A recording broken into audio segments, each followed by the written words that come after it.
Crickets, dearest crickets, even the day always felt like night. It always seemed to be dark and black as of late. Even during the day, I heard crickets. The nightmares of the day and the nightmares of the night were all becoming one. Damn that cat in my old body, that fake, that farce with my old face. That feline thief of hearts. Especially after he was discharged from the hospital. She started seeing him again, yes, and inviting him over. And they would take to the bedroom and lay together behind the closed door, leaving me only for the morning hours to re-enter her room after he left. Ah, yes, leaving me to endure that wretched smell of my old skin on her blankets and pillows every other night or so. And I wished I could tell her to wash it off. That sight, that scent. But there were no words I could speak. Nothing I could say. Nothing but the shriek. Ah, the shrill cry of a meow. It was so dreadful. Every night to smell my old skin on her. On her fingers, those gentle fingers that felt like cotton. The smell of my old self. On her neck, on her arms, and her chin, and her cheeks, yes. And it reached the point where I left the room and I hated that bed. For all the scents that I used to bring, those happy moments with Melinda, I hated that bed now. There was no more that I could stand, no more that I could take of seeing it, no. So I would stay away, and that's what I had told myself, sleeping far away beneath the sofa, in the living room, far away from the smell of him on her, my old body, my old self. She must have sensed my anger, too, as I avoided her, sickened to death of smelling his dried sweat on her skin and her chin and her cheeks and legs and arms. Oh dear! If only I could respond, especially when she asked, "Mattie, my dear, what's wrong? What's gotten into you?" You see, she sensed it too. My failing battle to win her love, the retreat, the pull away. It wasn't silent treatment. No, it was my way of surviving the pain, to stay away. I was losing to my wretched nemesis, that cat. I was failing to own her love, even in this wretched feline's fur. Oh dear, and not even switching back could fix the fair love. No!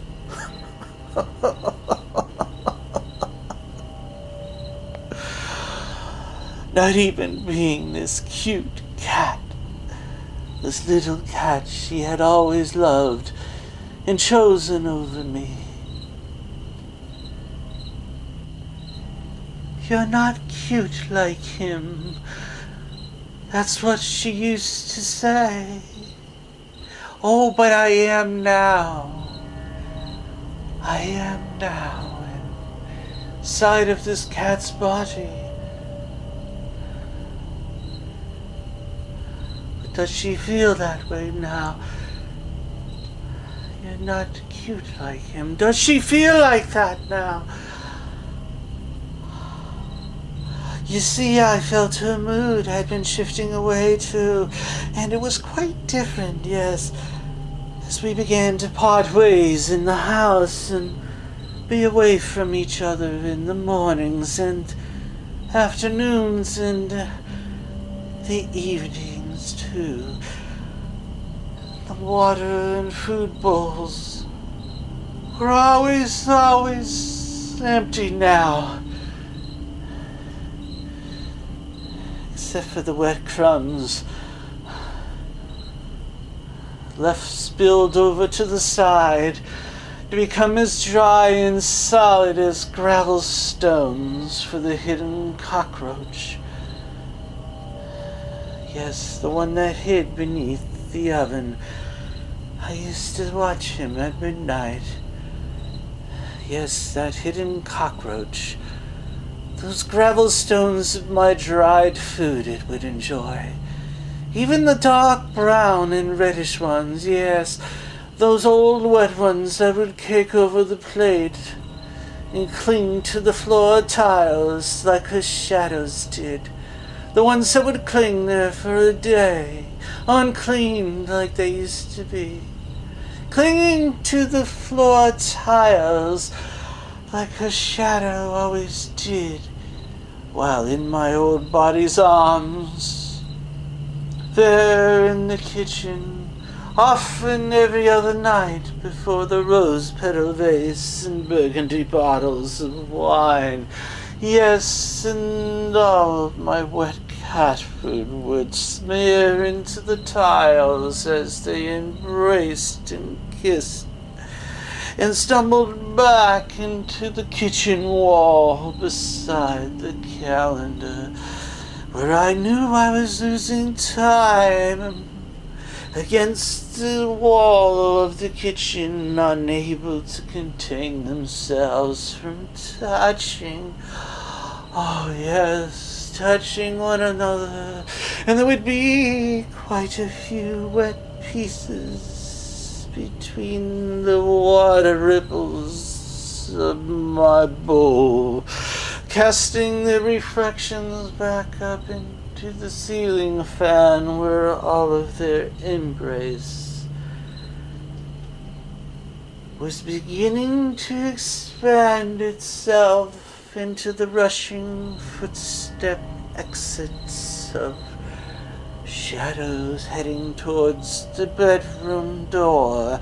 And yes, oh yes, the sight of it all, left to flee and leave me sitting beside the litter box, my litter box, with days-old sense building unlike weeks ago, when the scents would last hours before they were cleaned and pulled away by Melinda. Days-old scents now. As I watched their finer shadows disappear between a crease and the door of the bedroom. Great neglect, too, that left when I heard it lock. I had failed.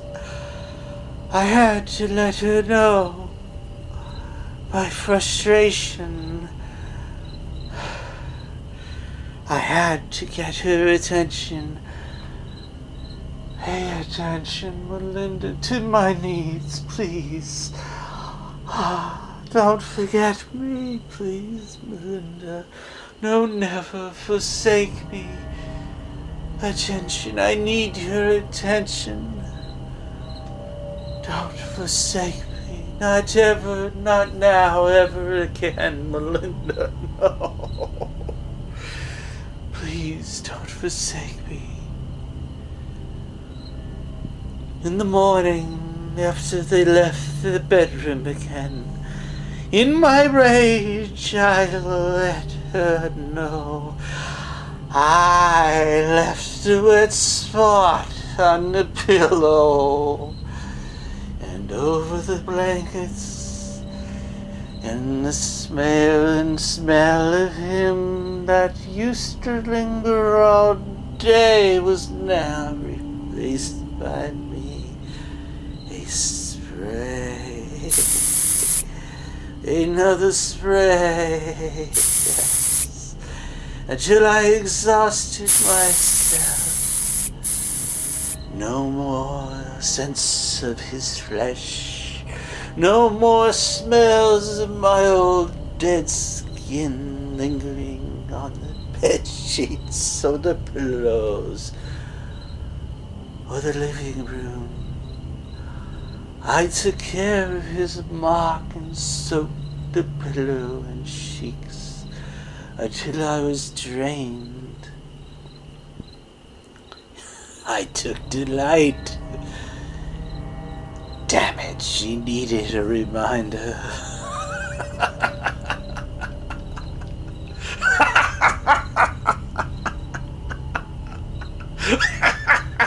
Especially when she yelled, Maddie!